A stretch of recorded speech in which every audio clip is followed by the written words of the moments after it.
no tiene sentido, ¿verdad? Lo primero que tendríamos que...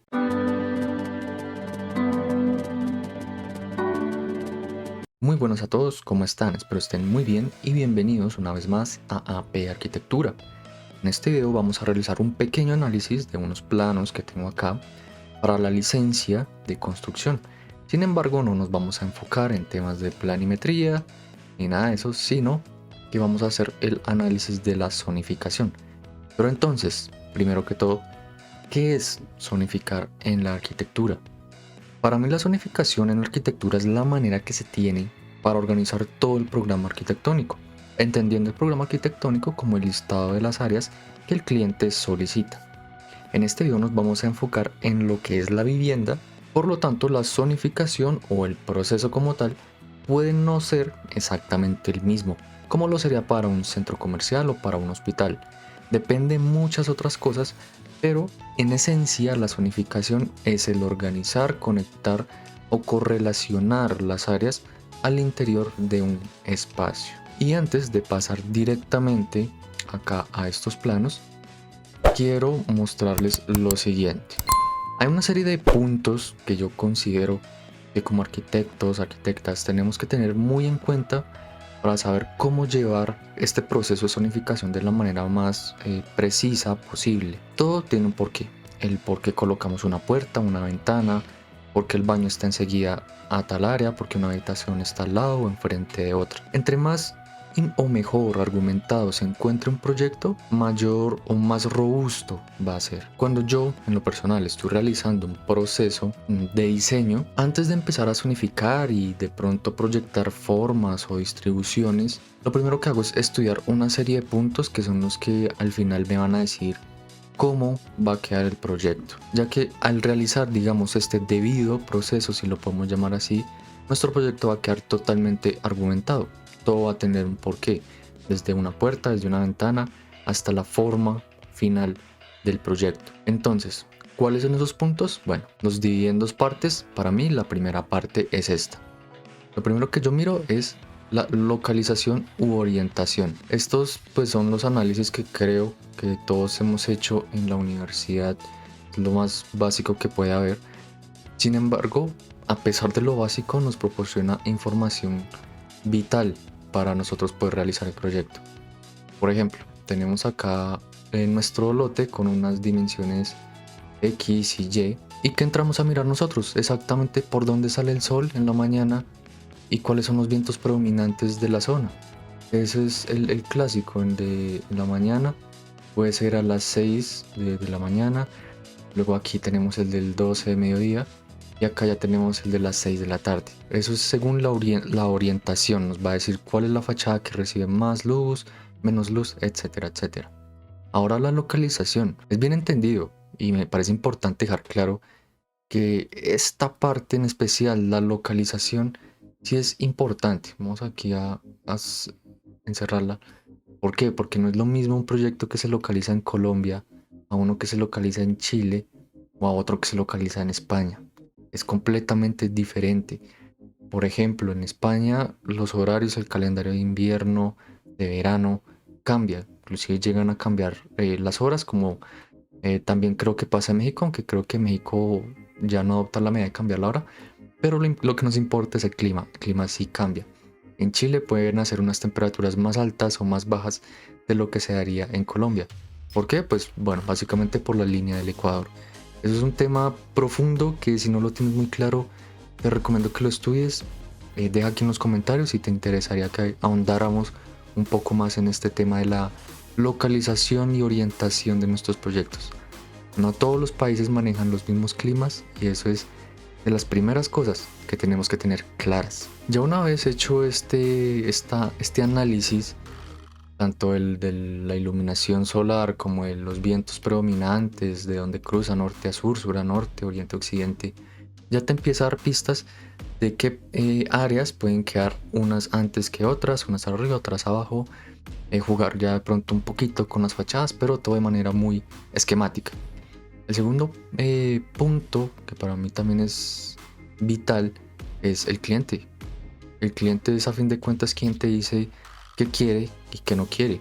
si quiere algo alto, algo bajito, de color blanco, color negro. El cliente es quien manda, eso hay que tenerlo muy presente. Y una correcta entrevista con el cliente es vital para llegar al programa arquitectónico. Ya todos entendemos que el programa arquitectónico es el listado de áreas que el proyecto requiere, sea para lo que sea. Hay que tener en cuenta que no es lo mismo, como ya lo hemos dicho, un proceso de diseño para una vivienda que para un hospital o que para un colegio. La escala de los análisis también cambia, así que hay que tenerlo muy en cuenta. Terreno y clima. Ok, ya del clima podemos decir que tenemos temperatura máxima, temperatura mínima, cantidad de precipitaciones anuales, etcétera, etcétera. Esos son datos importantes. El terreno. Si en corte tenemos un terreno que es plano, si es muy inclinado, si es quebrado, ¿cómo es el terreno? Eso determina también no solamente el diseño, sino los costos. Si el terreno es demasiado inclinado, quebrado, etcétera, etcétera, puede hacer más complejo el proceso, digamos, de concepción estructural. Todas estas cosas hay que tenerlas en cuenta. Asimismo, si le hacemos aquí un repaso, podemos decir, ok, este es el terreno de perfil y podemos decir que en la mañana tenemos el sol a este lado, le va a dar aquí todo el sol de mediodía con toda. ¿Qué nos conviene que esté arriba? ¿Qué nos conviene que esté en el medio? ¿Qué nos conviene que esté abajo? ¿Qué medidas vamos a adoptar para proteger los espacios internos y externos de esos rayos del sol? Si es que estamos en un área donde el rayo del sol de mediodía es peligroso y ni hablar del de la tarde, o si estamos hablando de un área en el que el sol de mediodía no es gran cosa. Por el contrario, la amenaza pueden ser las lluvias o la amenaza pueden ser las bajas temperaturas. Todo esto va a determinar cómo va a ser nuestro proyecto, no solamente por fuera, sino por dentro. Y finalmente tenemos el entorno. El entorno, acá básicamente yo lo que hago, dependiendo del tamaño del predio, claro está, hacer un análisis a pequeña y a mediana escala. Ya un análisis a gran escala no lo considero tan necesario, ya que como tal no va a tener ningún impacto urbano, ni siquiera en el barrio en el que se vaya a construir. Vuelvo y repito, depende del tamaño de la vivienda o si es un complejo de apartamentos y hay algún impacto en la movilidad o algo así, valdría la pena hacerlo. Y si las autoridades lo requieren, habría que hacerlo. Sin embargo, si es algo más particular, de escala pequeña, con un análisis pequeño, inmediato, creo que es más que suficiente. Es básicamente analizar el predio, a quién tienes a la derecha, a quién tienes a la izquierda, a quién tienes atrás, qué tan altos son, qué uso tienen, si en la calle es una calle de 4 metros de ancho, si es de 6 metros, primaria, secundaria. Todo esto tienes que entrar a analizarlo para también entender qué puedes plantear en el primer nivel. Si puedes cumplir con lo que el cliente quiere o si hay que decir definitivamente que no se puede. Todas estas cosas hay que tenerlas muy en cuenta. Ya teniendo todo lo anterior, podemos empezar a bocetar ya algunas ideas, tal vez tener la primera reunión con el cliente y decirle, mira, esto es lo que tenemos, por aquí vamos a entrar, por aquí va a salir, tenemos ya las 3 habitaciones que pides, 2 baños, etcétera, etcétera. Y eso es básicamente este primer punto. Definir el acceso principal, las áreas sociales, semisociales y privadas. Todo es básicamente como una cadena. Por ejemplo, vamos aquí a hacer algo muy rápido. Supongamos, no, esto está muy mal hecho, pero supongamos, vamos a apelar al pensamiento abstracto. Supongamos que planteamos a partir de los análisis anteriores, perdón, vamos a plantear la entrada principal por este lado.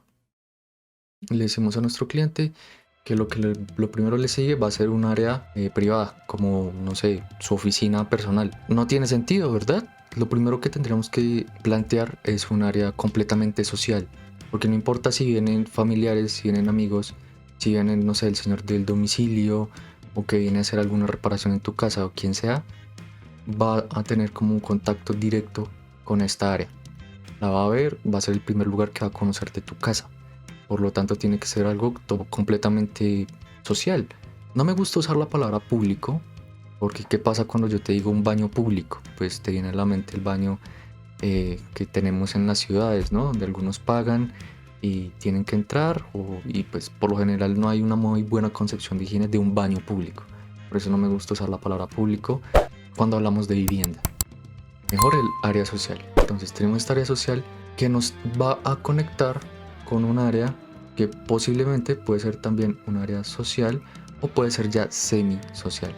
Depende del cliente. Por ejemplo, otra área social, aquí tenemos el recibidor, puede ser un área social e ingresamos aquí a la sala, puede ser un área social. Listo, tú recibes a tus visitas de estudio, de trabajo, no sé, y no hay ningún problema. Ya luego nos conectan a un área semi-social, donde puede que el personaje, no sé, por temas de trabajo, tú prefieras atenderlo en la sala y no quieres que llegue de pronto al comedor. Dices como que no, ya el comedor me da un poquito de pena, no quiero que entre al comedor, ya es como muy personal. Listo. Esta ya cataloga como un área semisocial. Y vamos en orden. A medida que adentramos en la vivienda, el carácter de cada espacio se hace más privado. Y ya, bueno, del comedor podemos decir que a la cocina, podemos decir que nuestros amigos más cercanos pueden entrar a la cocina, está bien, llegan al comedor, los invitas a almorzar, no hay ningún problema. Pero personas ya desconocidas, tú las invitarías a pasar a la sala, tomarse un café, está bien. Pero invitarlos a que pasen a la cocina no genera mucha confianza, puede que tú no te sientas muy cómodo allí, no es un lugar para recibir visitas. Así que ya puede ser un área semi privada, que acá creo que se me pasó colocarla, pero hay que tenerlo en cuenta. Semi privado, listo, semi privado, téngalo muy en cuenta. Y ya por último puede ser en otra planta o en la parte más, digámoslo, escondida, entre comillas, del apartamento, planteamos las habitaciones, que como tal, por excelencia, son los lugares privados, privados completamente. Sea que tengas una sola habitación o que tengas dos habitaciones. Inclusive un baño privado, completamente privado para una sola habitación.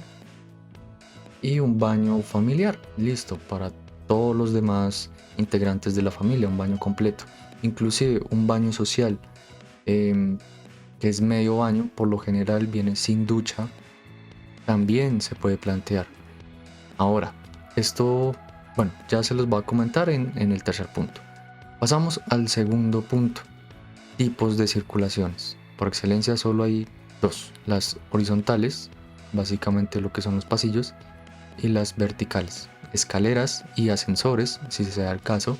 Y hay uno en término medio, que para mí es término medio, las rampas. Las rampas a medida que van subiendo, pues se toman un espacio en horizontal. Dependiendo de la altura, puede ser una distancia larga o corta. ¿Por qué tenerlas en cuenta? Y eso nos lleva al tercer punto. Por las relaciones, interacciones o conexiones que se van a generar. Por lo general, cuando tú entras a la vivienda, lo primero que encuentras, si es que lo hay, puede ser un recibidor. Pero ¿qué es lo que hay sí o sí? Las escaleras al segundo nivel, o inclusive si lo hay, a un sótano. Pueden estar a la derecha, pueden estar a la izquierda o pueden estar en cualquier costado, inclusive en el centro. ¿Y por qué? No solamente por seguridad, porque si en caso de alguna emergencia estás en una planta alta y tienes que salir corriendo, pues tienes la salida enfrente, no tienes que empezar a correr pasillos después de haber bajado por la escalera para llegar a la salida. Eso no es seguro, por lo tanto hay que tenerlo muy en cuenta. Muchos lo damos por hecho porque toda la vida lo hemos visto así, pero sin embargo hay algunas excepciones donde no se cumple muy bien la norma. La distancia en los recorridos es importante. Por ejemplo, el baño familiar que planteamos acá arriba, no lo vamos a dejar, vamos a dibujarlo por aquí, aquí está el baño familiar, y no vamos a dejar las habitaciones bien lejos y donde tengamos que recorrer seguramente un pasillo derecho, después girar, bajar, subir, no sé qué, y ahí sí, finalmente llegar al baño. No tiene sentido. La idea es que si a medianoche te levantas medio adormecido, medio mareado, sales de una puerta y entras a la otra, y ahí está el baño. La idea es generar unos recorridos cómodos, seguros y lo más cortos posibles. Claro, depende del tamaño de la vivienda, hay viviendas inmensas. Aún así, este tipo de servicios o de usos de cada espacio tienden a estar tan correlacionados del uno del otro que ni por más grande que sea la vivienda, se van a dejar distanciados. Otro ejemplo muy claro, la cocina y el comedor. Por temas funcionales y también de seguridad, tú no vas a dejar la cocina subir unos 2 escalones, recorrer un pasillo completo para llegar al comedor. No tiene sentido. Así que esa clase de cosas es las que tenemos que tener en cuenta a la hora de zonificar. Ahora vamos a pasar a un ejemplo con unos planos que tenemos. Si te interesan los planos, voy a procurar dejarlos en la descripción para que los puedas obtener. Lo que nos trae acá es la distribución del predio. Vamos a quitar acá, dejemos las cotas, vamos a quitar algunas cosas. Listo, creo que ya con esto podemos trabajar un poco mejor. Bueno, vamos a hacer acá un análisis de pronto de estos dos primeros pisos. ¿Qué tenemos en la primera planta? En esta primera planta tenemos un apartamento tipo loft. ¿Y por qué me interesa traer este ejemplo en este momento? Porque todos los espacios están demasiado juntos. Tenemos la calle y acá directamente ingresamos, tenemos la cocina. Vamos a remarcar un poco más fuerte digamos la conexión, ¿no? En temas esquemáticos, las conexiones. Cocina y el cuarto de ropas. Continuamos y llegamos ya directamente a un área de lo que sería privado completamente, la habitación y a un baño. Luego aquí giramos, continuamos y llegamos a un patio posterior. Como tal, aquí tendríamos casi que omitir, ya por obvias razones, si se pueden agregar espacios privados, semiprivados.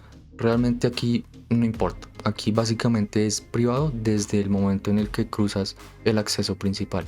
¿Por qué?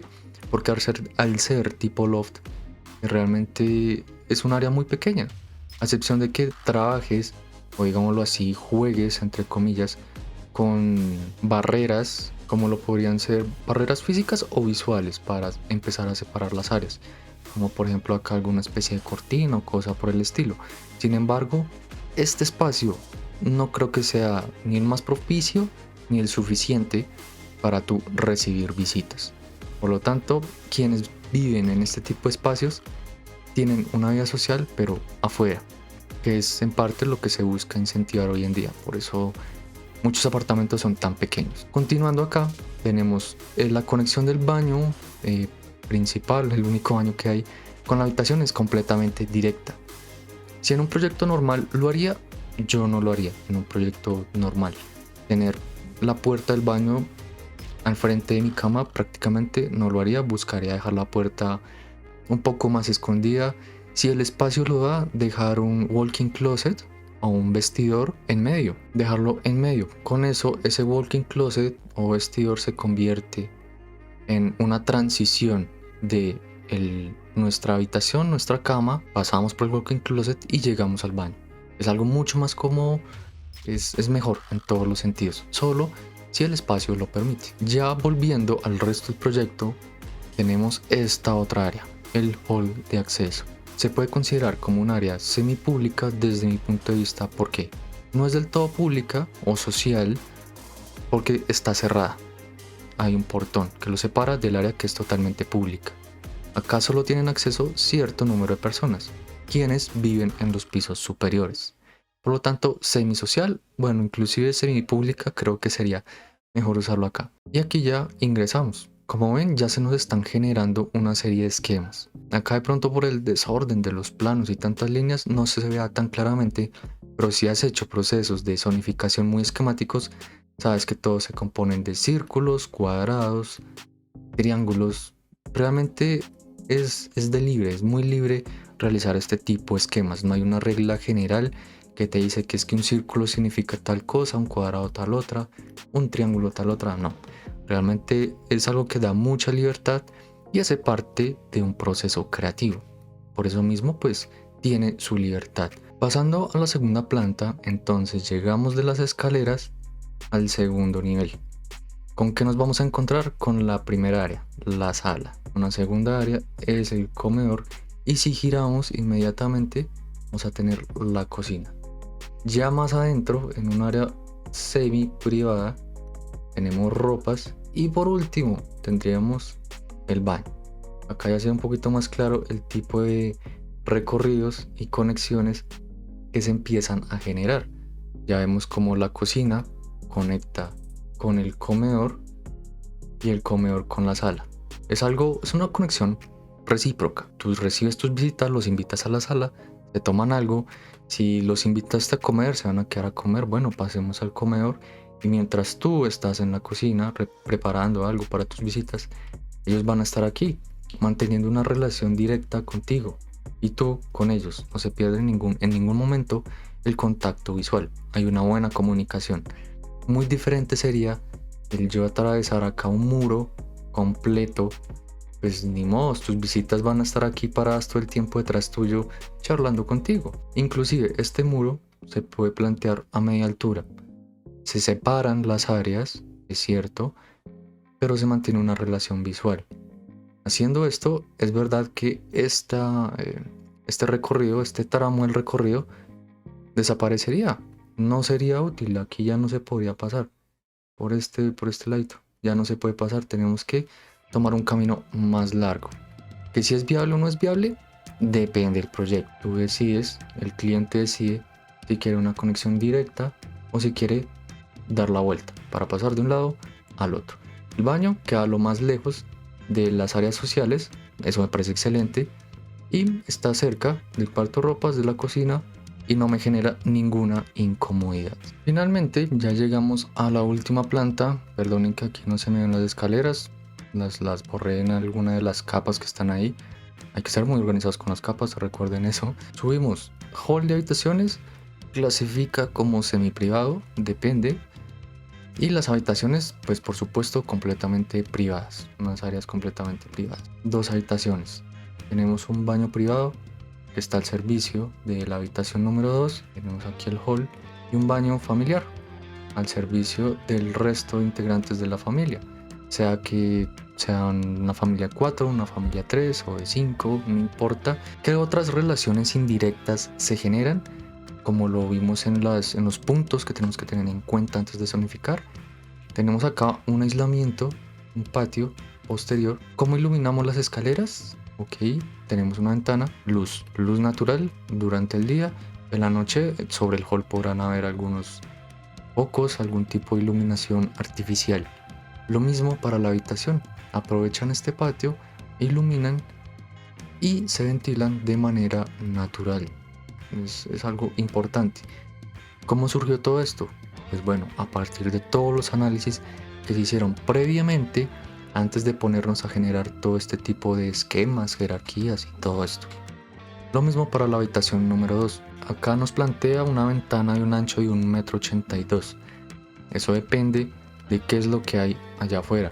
Si vale la pena mantener una ventana tan ancha o hacerla de pronto más estrecha, eso depende. También depende del sol. Si es que no tenemos, si el sol va por la fachada norte y no por la fachada sur, bueno, agrandemos las ventanas de la fachada sur para que entre un poco más de iluminación natural de manera indirecta, claro, porque no tenemos el sol directamente, pero capta luz al menos. Y en la parte donde recibimos más sol, pues que las ventanas sean más estrechas para que de pronto la temperatura no aumente tanto. Todos esos datos nos los arrojan los análisis, por eso se recalca tanto tomarse su buen tiempo y hacerlos de manera concienzuda. Es realmente muy importante. Y bueno, esto ha sido todo por el video. Muchas gracias por haberlo visto. Espero realmente que les haya dado nuevas ideas, los haya aclarado un poco si tenían dudas sobre cómo realizar o llevar el proceso de zonificación. Hace parte de un largo proceso creativo, que es lo que como arquitectas realizamos. Espero te haya gustado. Si fue así, recuerda dar un gran like, suscribirte y activar la campanita para que no te pierdas ninguno de nuestros videos. Deja en los comentarios de qué otro tipo de temas te gustaría hablar. Y bueno, no siendo más, hasta la próxima.